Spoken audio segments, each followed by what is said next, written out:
कर्ताव स्तोत्रम प्रभु यीशु मसीह के मीठे और मधुर नाम में आप सबों का मैं फिर एक बार इस YouTube के चैनल पर स्वागत करता हूं। आज के सुंदर और पवित्र समय के लिए, इस अद्भुत दिवस के लिए, इस दिन के लिए जो खुदावन ने मेरे और आपके जीवन में लेकर आया। मुझे रात भर, आपको रात भर संभाल कर रखा और यह समय जो हम परमेश्वर के साथ दिन प्रतिदिन बिताते हैं, परमेश्वर ने फिर एक बार उस समय को, उस दिन को हमारे जीवन में लेकर आया। हालेलुया।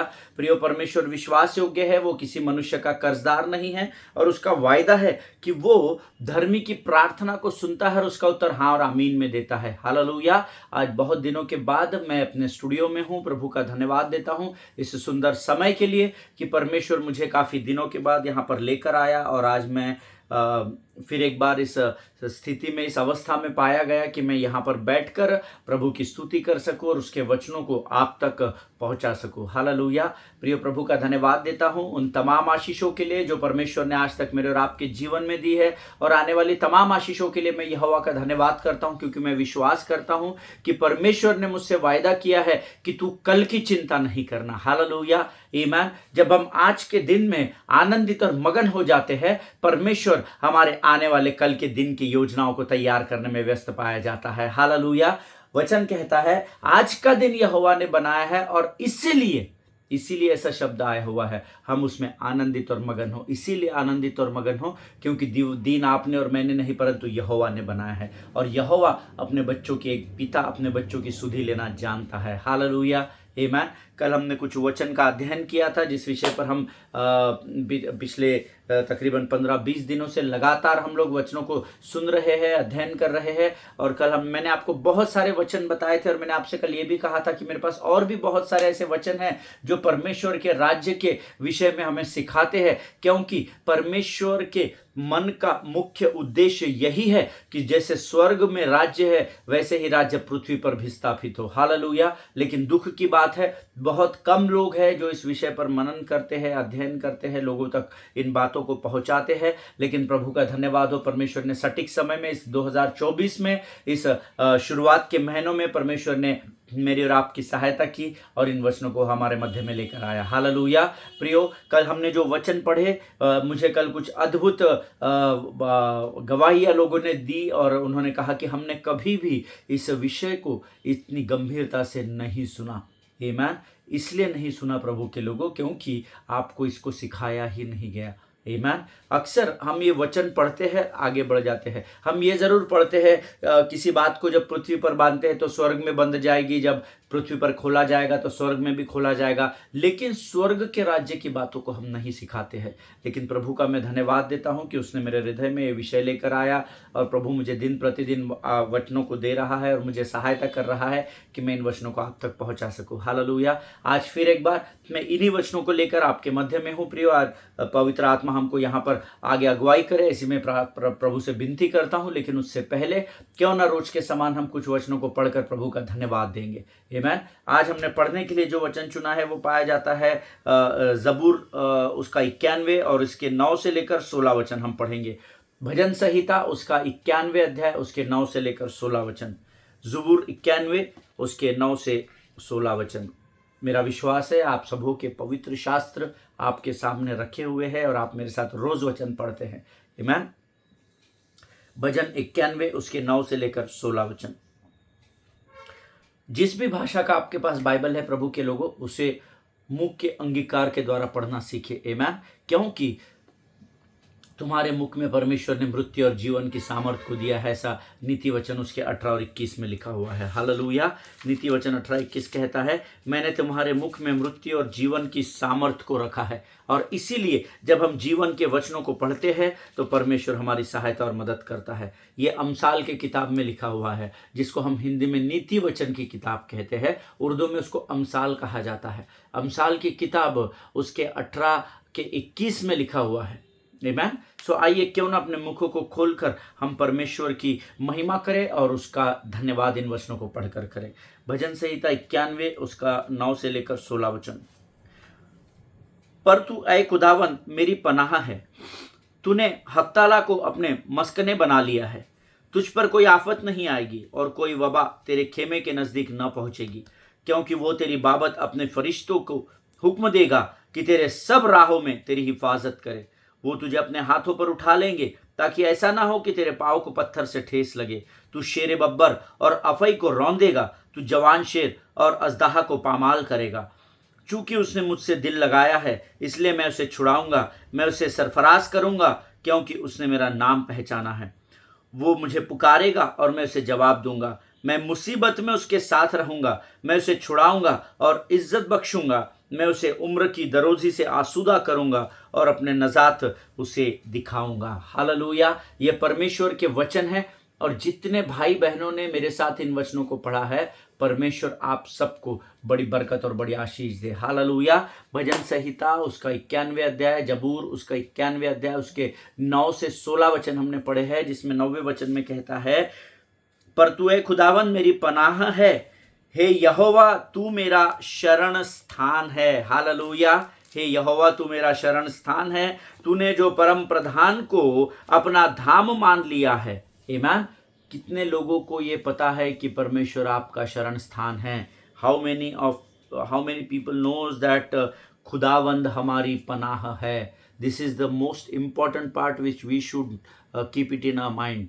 ये एक बहुत इम्पॉर्टेंट बात है कि हम अपने मन में, हमारे हृदय में, हमारे मनों में इन बातों को डाल ले कि परमेश्वर ही हमारा शरण स्थान है। हालेलुया। केवल वो ही हमारी पनाह है। आमीन। परमेश्वर यीशु मसीह के अलावा और कोई नहीं है जिसे हम हे अब्बा, हे पिता कहकर पुकार सकते हैं और अपनी प्रार्थनाओं को लेकर बड़े अधिकार के साथ उसके पास पहुंचाए जा सकते हैं। आमीन। It is only God. आमीन। केवल परमेश्वर ही हमारा शरण स्थान है। ये जिसको याद रहता है ना, परमेश्वर उसके साथ खड़ा हो जाता है। हालेलुया। 10वां वचन कहता है, तुझ पर कोई आफत नहीं आएगी और कोई वबा तेरे खेमे के नजदीक न पहुंचेगी। इसीलिए कोई विपत्ति तुझ पर न पड़ेगी, न कोई दुख तेरे डेरे के निकट आएगा। क्यों नहीं आएगा? क्यों विपत्ति नहीं आएगी? क्योंकि परमेश्वर को आपने अपना शरण स्थान मान लिया है। हालेलुया। आज शायद आप किसी विकट परिस्थिति से होकर जा रहे हो, गुजर रहे हो, शायद आप मनुष्यों का सामना कर रहे हो, शायद आप मनुष्यों के रूप में शत्रुओं का सामना कर रहे हो, लेकिन अगर आपने यहोवा को अपना शरण स्थान माना है तो आज प्रभु पवित्र आत्मा की उपस्थिति में मैं आपसे यह वायदा करता हूं कि कोई विपत्ति तुझ पर न पड़ेगी और न कोई दुख तेरे डेरे के निकट आने पाएगा। हालेलुया। आपको स्पर्श करना तो दूर, आपके तंबू के निकट भी परमेश्वर विपत्ति को पहुंचने नहीं देगा। कब?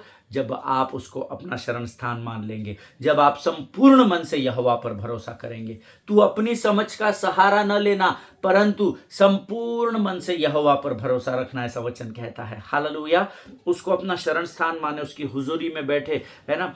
दुष्टों के साथ भोजन करने से अच्छा है, टेबल शेयर करने से अच्छा है हम परमेश्वर की देवड़ी पर खड़े रहे, ऐसा वचन में लिखा हुआ है। हालेलुया। आमीन। आगे वचन कहता है, 11 वचन में लिखा हुआ है, क्योंकि वो तेरे बाबत अपने फरिश्तों को हुक्म देगा जो तेरे सब राहों में तेरी हिफाजत करे। आमीन। क्योंकि वह अपने दूतों को तेरे निमित्त आज्ञा देगा कि जहां कहीं तू जाए वे तेरी रक्षा करे। जब आप उसको अपना शरण स्थान मान लेते तो देखिए कितनी सारी बातें आपके जीवन में होना शुरू हो जाता है। आमीन। लेकिन क्या होता है, हम कुछ समय तो यहोवा पर भरोसा करते हैं, लेकिन कुछ समय के बाद हम क्या करते हैं, हमारी आंखों को, हमारे मन को, हमारे हृदय को हम संसार की ओर, मनुष्यों की ओर फेर लेते हैं। कौन हमारी सहायता करेगा? कैसा होगा? अगर ये बात हमारे जीवन में नहीं हो तो कैसा होगा? हम कैसे जीवित रहेंगे? और शत्रु हमें बरगला देता है। हालेलुया। लेकिन जो यहोवा को अपना शरण स्थान मानेंगे, अर्थात जो यहोवा पर भरोसा रखेंगे, कोई विपत्ति उन पर नहीं आएगी, कोई दुख उनके डेरे के निकट नहीं आएगा। और इतना ही नहीं, परमेश्वर आपके निमित्त अपने दूतों को, अपने स्वर्गदूतों को आज्ञा देगा कि जहां कहीं भी आप जाओ वो आपकी हिफाजत में लगे रहे। हालेलुया। आमीन। इससे ज्यादा what you are expecting from the kingdom of heaven? Hallelujah. स्वर्ग के राज्य से इससे अधिक आप और क्या एक्सपेक्ट कर सकते हैं कि जहां कहीं भी आप जाते हैं स्वर्गदूत आपकी रक्षा करेंगे। ये आज्ञा कोई प्रधान स्वर्गदूत नहीं परंतु स्वयं परमेश्वर देगा। हालेलुया। आमीन। आगे 12 वचन कहता है, वो तुझे अपने हाथों पर उठा लेंगे ताकि ऐसा ना हो कि तेरे पाँव को पत्थर से ठेस लगे। हालेलुया। क्योंकि वह अपने दूतों को तेरे निमित्त आज्ञा देगा कि जहां कहीं तू जाए वहां तेरी रक्षा करे। और इतना ही नहीं, अगर कोई विपत्ति आएगी तो स्वर्गदूत तुझे हाथों हाथ उठा लेंगे, ऐसा ना हो कि तेरे पाँव में पत्थर से ठेस लग जाए।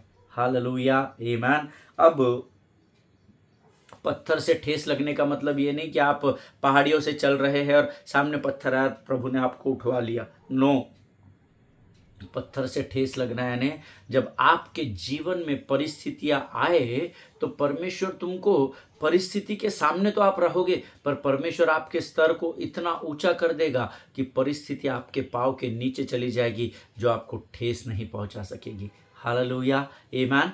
आगे वचन में लिखा हुआ है, तू शेर बब्बर और अफई को रौंदेगा, तू जवान शेर और अजदहा को पामाल करेगा। आमीन।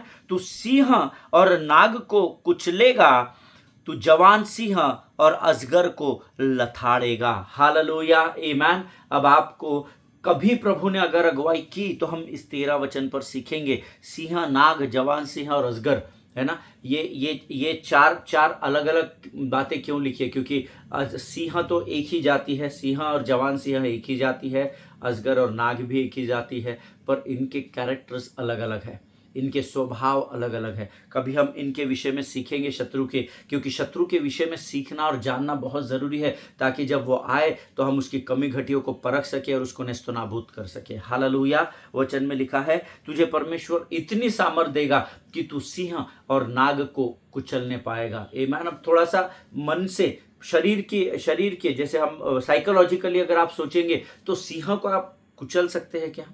कैसे कुचलेंगे? इतना बड़ा होता है। नाग को तो ठीक है, वो तो हमको अधिकार दिए गए हैं, सिंह का भी अधिकार दिया गया है, लेकिन आप थोड़ा साइकोलॉजिकली सोचिए, सिंह को कुचलेंगे कैसे? पर अगर वचन कहता है, यकीन मानिए वो सामर्थ परमेश्वर हमको देगा। हालेलुया। क्योंकि जब कुचलने का समय आएगा ना, तो हम कुचलते ही नहीं है, हम तो खाली खड़े रहते हैं, लेकिन लड़ाई, युद्ध यहोवा का है, ये उसका वायदा है। हालेलुया। और स्वर्ग उसका सिंहासन और पृथ्वी उसके पाँव की चौकी, और उसके पाँव के लिए सिंह और नाग को कुचलना बहुत आसान है। हालेलुया। सामर्थ उसकी है, शरीर भले ही हमारा हो। आमीन। इस बात को हमेशा ध्यान में रखिएगा। वी हैव दैट पावर, हमारे पास वो पावर है कि हम सिंह और नाग को कुचल सके।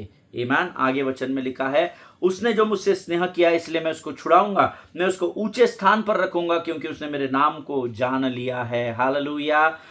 जब आप परमेश्वर से प्रेम करते हैं, वो हर प्रकार की विपत्ति से आपको छुड़ाता है। उसने जो मुझसे स्नेह किया है, चूंकि उसने मुझसे दिल लगाया है, इसीलिए मैं उसे छुड़ाऊंगा, मैं उसे सरफरोश करूंगा, क्योंकि उसने मेरा नाम पहचाना है। हालेलुया। मैं उसे सरफरोश करूंगा क्योंकि उसने मेरा नाम पहचान लिया है। आमीन। जब आप परमेश्वर को जान जाते हैं ना, जब आप यहोवा के नामों को, उसके सामर्थ को, उसके प्रेम को समझ जाते हैं, तो वचन वायदा करता है कि वह आपको हर परिस्थिति में ऊंचा रखेगा, क्योंकि आपने अब यहोवा के सामर्थ को जान लिया है।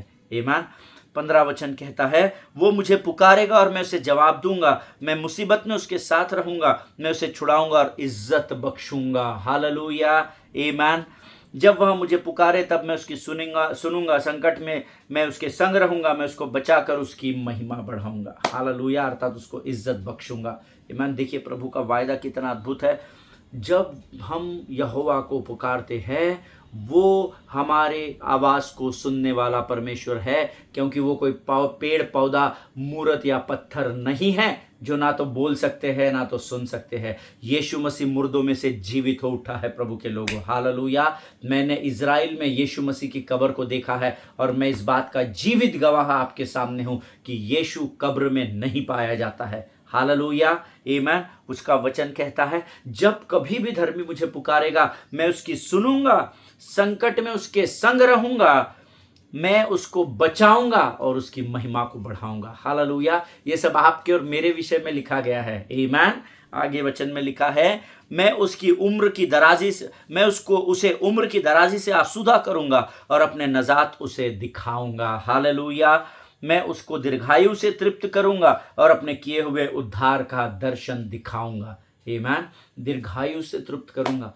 परमेश्वर के दाहिने हाथ में जीवन होता है, और जब प्रभु अपने दाहिने हाथ से धर्मी को स्पर्श करता है तो उसकी आयु बढ़ती चली जाती है। 2008 में जब मुझे पैंक्रियाटिक अटैक हुआ और जब डॉक्टर ने कहा तू मरने वाला है, मैं प्रार्थना करने लगा, प्रभु तेरा वचन कहता है तू अंधकार की घोर तराइयों से होकर चले तो हानि से नहीं डरना। और जब मैं उस प्रार्थना को करता रहा, प्रभु ने मेरी प्रार्थना को सुना और उसने मुझे अपने दाहिने हाथ से स्पर्श किया, और 2008 में जिस व्यक्ति को डॉक्टर के द्वारा मुर्दा कहा गया था वो आज 2024 में यहाँ आपके सामने वचन की सेवकाई में पाया जाता है। हालेलुया। परमेश्वर के दाहिने हाथ में दीर्घायु होती है, इस बात को याद रखिएगा।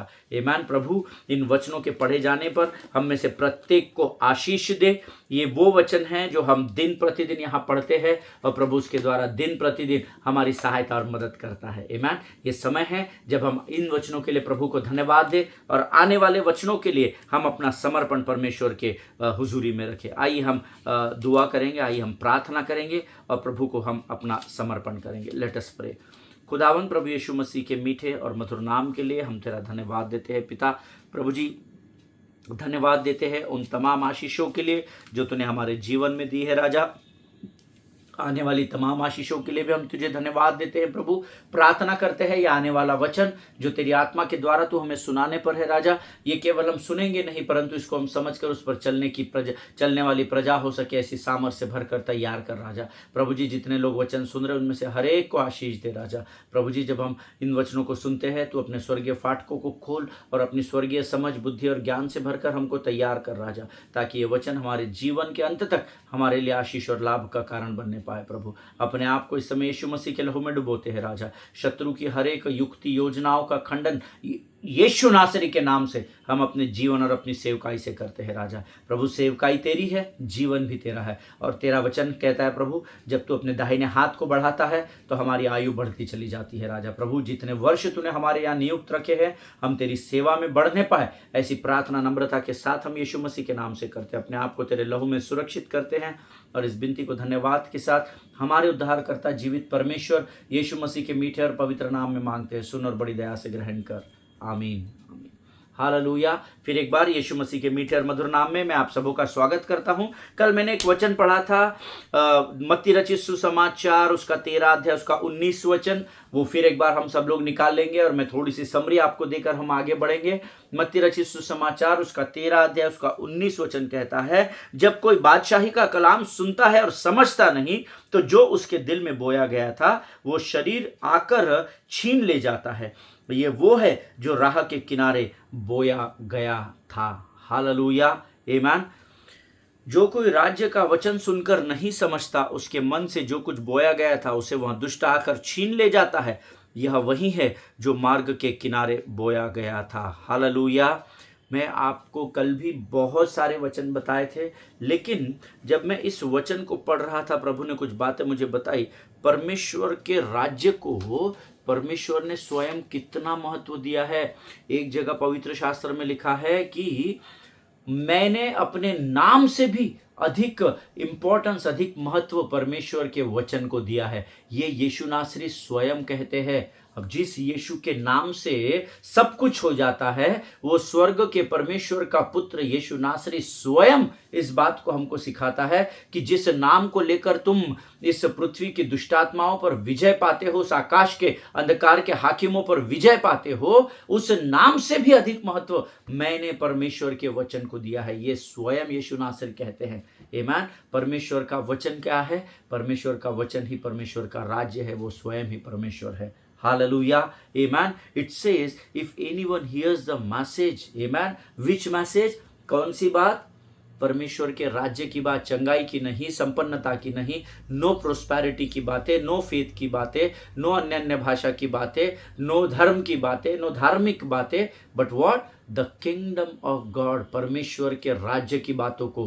आमीन। संसार की बातों को नहीं, यहाँ के जमीन जायदाद की बातों को नहीं, परंतु जो कोई स्वर्ग के राज्य को अर्थात वचन को सुनकर उसको समझता नहीं है, उसे दुष्ट स्वयं आकर छीन कर लेकर जाता है। उसके विषय में कल हमने अध्ययन किया था और गहरी बातों को सीखा था। हालेलुया। और जो कोई परमेश्वर के वचन को नहीं समझता, इस पर मैंने कल आपको बताया था, उसको लोमड़िया, अंधकार के हाकिम, दुष्टता की आत्मिक सेनाएं, डीमंस, विचक्राफ्ट करने वाले, ये सब आकर छीन कर नहीं लेकर जाते। शैतान स्वयं आकर उन वचनों को आपके हृदय और मन से छीन कर लेकर जाता है। क्यों? क्योंकि शैतान परमेश्वर के वचन की सामर्थ को और उसके ताकत को जानता है। हालेलुया।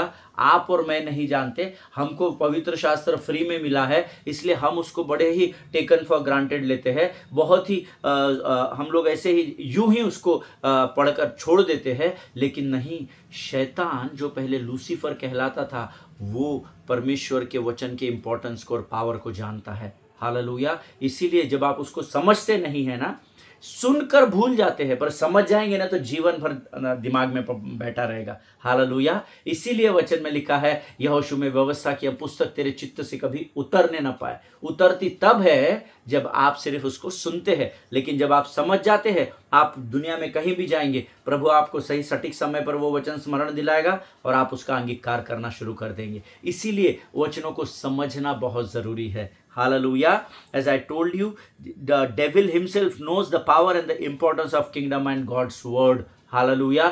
परमेश्वर का राज्य और परमेश्वर के वचन को वो भली भांति जानता है, और इसीलिए जब आप सिर्फ सुनते हैं तो वो आकर छीन कर लेकर चला जाता है। क्योंकि जब आप समझते हैं ना, तो वो हार्ड डिस्क में स्टोर हो जाएगा, है ना। आपके हार्ड डिस्क में, आपके दिमाग में वो वचन समझ जाएंगे तो स्टोर हो जाएगा, फिट इन हो जाएगा, और समझ जाएगा तो हार्ड डिस्क को वो करप्ट नहीं कर पाएगा। हालेलुया। लेकिन सिर्फ आप वर्ड में टाइप कर रहे हैं और उसको अगर आप सेव नहीं करेंगे ना, तो वो वहां से शत्रु उसको लेकर डिलीट कर देगा। आमीन। इसीलिए वचन के केवल सुनने वाले नहीं, परंतु उस पर चलने वाले बनो, ऐसा वचन में लिखा है। अब वचन का सुनना और वचन पर चलना, इसके बीच का ये जो गैप है ना, ये समझने का समय होता है, मनन और अध्ययन का। वचन को सुनते हैं, फिर समझकर यहाँ कनेक्ट होते हैं, और फिर हम चलना शुरू करते हैं। जिनके सुनने के कान हो वो सुन ले। शैतान जानता है कि अगर आप परमेश्वर के राज्य की बातों को और भेदों को जान जाएंगे, उसके रेमा वर्ड जब आपको प्राप्त होने लगेंगे, तो वो हारा हुआ शैतान आपको कंट्रोल नहीं कर पाएगा। हालेलुया। और इसीलिए वो वचन को छीन कर चला जाता है।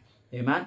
क्योंकि अगर आप वचन समझ गए ना, तो आप उसके अनुसार करेंगे, और जब आप वचन के अनुसार करने लगेंगे तो शत्रु आप पर नियंत्रण नहीं कर पाएगा। हालेलुया। ऐसे और भी बहुत सारे वचन हैं प्रभु के लोगों, जो मैं आपको जहां परमेश्वर यीशु मसीह सिर्फ और सिर्फ परमेश्वर के राज्य की ही बात करता है। बहुत सारे ऐसे वचन हैं। मैं इतने सारे वचन पढ़ूंगा तो हमको बहुत दिन लग जाएंगे इन वचनों का अध्ययन करने के लिए। इसीलिए जो लोग नोट्स लिखते हैं वो रेफरेंस के लिए लिख लीजिए। परमेश्वर के राज्य की बातों को अगर आप अध्ययन करना चाहते हैं, मत्ती रचित सुसमाचार उसका 13 अध्याय 33 वचन, मत्ती की किताब, मत्ती की इंजील उसका 13 अध्याय उसके 33 वचन, मत्ती 19 और 24, मत्ती की इंजील उसका 19 अध्याय उसका 24 वचन। फिर आप पढ़ सकते हैं मत्ती की इंजील उसका 23 अध्याय उसका 13 वचन, एक्सेट्रा एक्सेट्रा। बहुत सारे वचन हैं, बहुत सारे हैं। आमीन। ये सारे वचन केवल एक ही बात की ओर हमको लेकर जा रहे हैं, जैसे तेरा राज्य स्वर्ग में है वैसे ही पृथ्वी पर भी आए। परमेश्वर के राज्य की ओर हमको ये लेकर बढ़ रहे हैं। हालेलुया। आमीन। मत्ती 23:13 अगर आप पढ़ेंगे तो मत्ती 23:13 में कहा जाता है, the gospel of Matthew chapter 23 verse 13 से, मत्ती रचित सुसमाचार उसका 23 अध्याय उसका 13 वचन कहता है कि अगर परमेश्वर के राज्य का सबसे बड़ा विरोधी अगर कोई है तो वो रिलीजियस लीडर्स है, धार्मिक अगुवे, जो आप में और मुझ में बड़ी तादाद में पाए जाते हैं। Religious leaders. आमीन। शत्रु नहीं है, शत्रु की उतनी औकात नहीं है। शत्रु परमेश्वर का विरोधी नहीं हो सकता है, उसकी उतनी औकात नहीं है। वो आपका और मेरा विरोधी है, हमारा विरोधी शैतान। ऐसा पहला पत्रस 5 और 8 में लिखा है। तुम्हारा विरोधी शैतान लिखा है, परमेश्वर का विरोधी नहीं। उसकी इतनी औकात नहीं है लूसीफर की कि वो परमेश्वर का विरोध कर सके। आमीन। अब हमारे ही पाँव के नीचे वो कुचला जाता है तो परमेश्वर तो राजाओं का राजा, सेनाओं का महान परमेश्वर है। हालेलुया। आमीन। तुम्हारा विरोधी शैतान, ऐसा पहला पत्रस 5:8 में लिखा है, वो मेरा और आपका विरोधी है। और वचन कहता है कि मत्ती 23:13 में लिखा हुआ है कि अगर परमेश्वर का सबसे बड़ा विरोधी कोई है तो वो धार्मिक अगुवे है परमेश्वर के राज्य का, नॉट परमेश्वर का। परमेश्वर के राज्य का विरोध अगर कोई कर रहा है तो शत्रु नहीं कर रहा है, शत्रु तो हमें बरगला रहा है, जो उसका काम है वो कर रहा है, लेकिन धार्मिक अगुवे हैं जो परमेश्वर के राज्य का विरोध करते हैं। आमीन। और वो क्यों है? क्योंकि बहुत सिंपल है, वो अपने डॉक्ट्रिन्स, अपने रूढ़ियों को, अपनी परंपराओं को, अपने तरीकों को बढ़ाना चाहते हैं। ना तो वे खुद उससे बाहर निकलना चाहते हैं और ना ही वो किसी और को उस फंसाए हुए जाल में से बाहर निकलने देना चाहते हैं। टू बी वेरी ऑनेस्ट, जितने लोग इस समय मुझे सुन रहे हैं, शायद आप मेरे बात से आपको चुभ गया होगा, शायद आप मेरे बात से बुरा मान गए होंगे, लेकिन कलीसिया ये कार्य नहीं कर रही है। मैं धार्मिक अगुवों की बात कर रहा हूं। So called religious leaders, they are opposing the kingdom of God. आमीन। वो परमेश्वर के राज्य का अपोज कर रहे हैं, है ना। उन्होंने अपने डॉक्ट्रिन्स को फिक्स कर दिया है।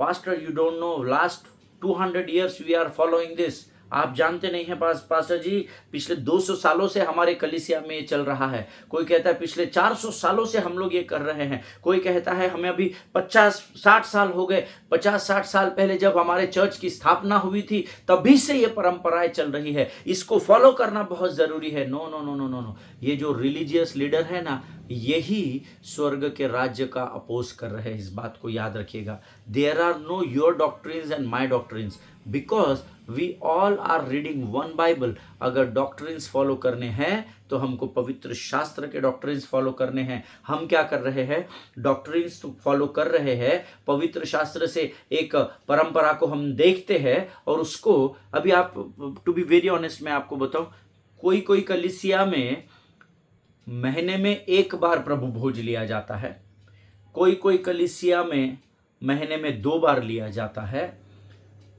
किसी कलीसियाओं में सप्ताह के सिर्फ पहले ही इतवार को लिया जाता है और कोई कलीसिया में रोज प्रभु भोज लिया जाता है, रोज लिया जाता है। किसी कलीसिया में हर संडे प्रभु भोज दिया जाता है। अब डॉक्ट्रिन तो एक ही है, प्रभु ने एक ही चीज सिखाई है, लेकिन हम अपनी सुविधा के अनुसार, अपने फाइनेंसेस के अनुसार, अपने बजट के अनुसार उन डॉक्ट्राइन्स को अपनी सुख सुविधाओं के अनुसार इस्तेमाल कर रहे हैं और यही हम गलतियां कर रहे हैं। हालेलुया। मुझे नहीं पता आपके कलीसिया में क्या होता है, मुझे न्याय करने का कोई अधिकार नहीं है, क्योंकि न्याय करने के लिए यहोवा स्वयं आने वाला है। वो बादलों पर बैठकर यीशु नासरी आएगा जब वो न्याय का राजा बनकर आने वाला है। Hallelujah. I am just telling you the truth, receive it in the name of Jesus. आमीन। अगर सबसे बड़े परमेश्वर के राज्य के विरोधी कौन है?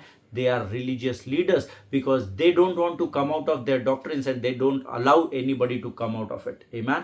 वो ना तो खुद उसमें से निकलना चाहते हैं, ना तो किसी और को उसमें से बाहर आने देने की वो मंशा रखते हैं। Amen. मत्ती रचित सुसमाचार उसका 23 अध्याय उसका 13 वचन कहता है, हे कपटी, WOE ऐसा अंग्रेजी में आया है। अगर आप पढ़ेंगे तो मैं आपको उस विषय में बताऊंगा बाद में।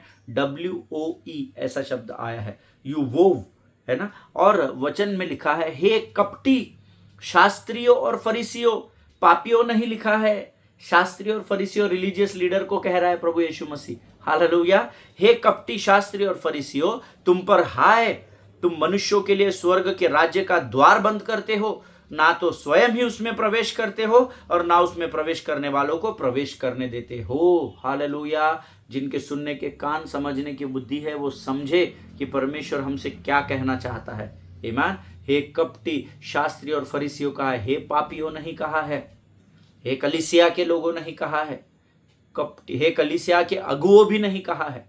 आमीन। उन लोगों के विषय में कहा है जिन्होंने अपनी सुविधा के लिए अपने डॉक्ट्रिन्स को स्वयं बना लिया है। हालेलुया। वचन कहता है, अर्थात यहां पर यीशु मसीह कहता है, ना तो हम खुद परमेश्वर के राज्य के बारे में सीखते हैं, ना हम कलीसिया को उस विषय में सिखाते हैं, ना हम उस विषय पर प्रचार करते हैं, ना हम ईश्वर के राज्य पर डिस्कस करते हैं। और तुम कहते हो कि तुम साफ और पाक हो, तुम कहते हो तुम धर्मी हो, तुम कहते हो कि तुम सो कॉल्ड, तुम्हारे से बेहतर कोई नहीं है, तुम अपनी कॉलर को टाइट करते हो। आमीन। इस विषय पर गंभीरता से सोचना। वचन में लिखा है ना तो खुद प्रवेश करते हो ना तो दूसरों को करने देते हो। अर्थात ना तो स्वर्ग के राज्य के बारे में सिखाते हो, ना खुद सीखते हो, ना किसी को उस पर बातचीत करने देते हो, ना तो इस सब्जेक्ट पर तुम प्रचार करते हो। हम सिखा नहीं रहे, क्योंकि क्या होता है, you shall know the truth and truth shall set you free. जब आप सत्य को जानते हो ना तो सत्य आपको आजाद कर देता है। हम सब इस वचन को जानते हैं। हालेलुया। तुम सत्य को जानोगे और सत्य तुम्हें स्वतंत्र कर देगा। और nobody wants to preach the truth. This is the truth. The kingdom of God is the only truth on this earth. Amen. स्वर्ग का राज्य की बातें ही सत्य की बातें हैं जो इस पृथ्वी पर प्रचार करनी चाहिए। हम क्या प्रचार कर रहे हैं, मैं क्या प्रचार कर रहा हूं, आप क्या प्रचार कर रहे हैं? प्रार्थना करो चंगाई मिलेगी, प्रार्थना करो तुम्हारी जरूरतों को परमेश्वर पूर्ण करेगा, प्रार्थना करो तो तुम्हारे सारे दुख दूर हो जाएंगे, प्रार्थना करो तो तुम महिमा की ओर बढ़ोगे। हम पृथ्वी की बातों को बता रहे हैं, जबकि हमको स्वर्ग की बातों को पृथ्वी पर प्रचार करने के लिए भेजा गया है। हालेलुया। आमीन। जिनके सुनने के कान हो वो सुन ले। आमीन। वचन कहता है अंग्रेजी में मत्ती 13:23 में है, ये जो कपटी शब्द आया है ना, हे कपटी शास्त्रियों और फरीसियों, ऐसा लिखा है। आमीन। अर्थात रिलीजियस लीडर्स जो उस समय अपने आप को बहुत ज्ञानवान मानते थे, आज भी मानते हैं। बहुत सारे लोग हैं जिनके पास बहुत सारी डिग्रीज है और उनको लगता है डिग्रीज ज्यादा होती है और वो पास्टर से बिशप बन जाते हैं तो वो ज्यादा ज्ञानवान हो जाते हैं। ऐसा इसमें कहीं पे भी नहीं लिखा है। हालेलुया। आमीन। हे शास्त्रियों, हे कपटी शास्त्री और फरीसियों। अगर आप इसको the gospel of Matthew 23:13 if you read in English, it says वो, WOE कहा गया है। आमीन।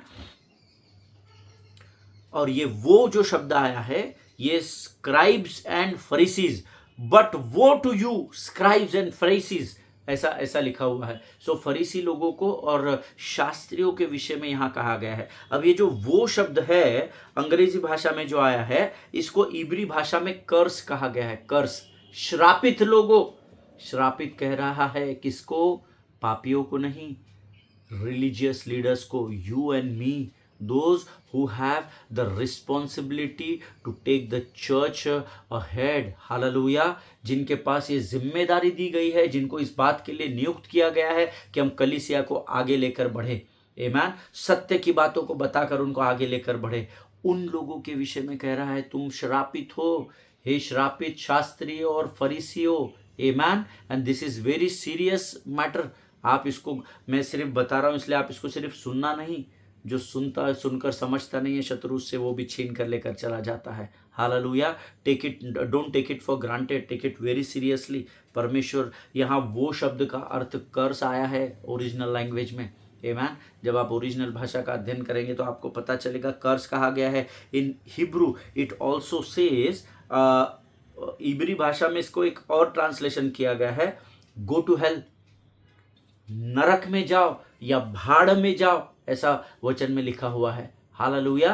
नरक में जाओ। ऐसे लोगों, हे शास्त्री और फरीसियों, यू ऑल रिलीजियस लीडर्स, जो मुखौटा पहनकर लोगों को सिर्फ खुश करने वाली बातें बताते हो और स्वर्ग के राज्य की बातों को नहीं बताते हो, ना खुद सीखते हो ना उनको सीखने देते हो, उनको परमेश्वर कहता है तुम नरक में जाओ, है ना। उनको कहता है तुम श्रापित हो।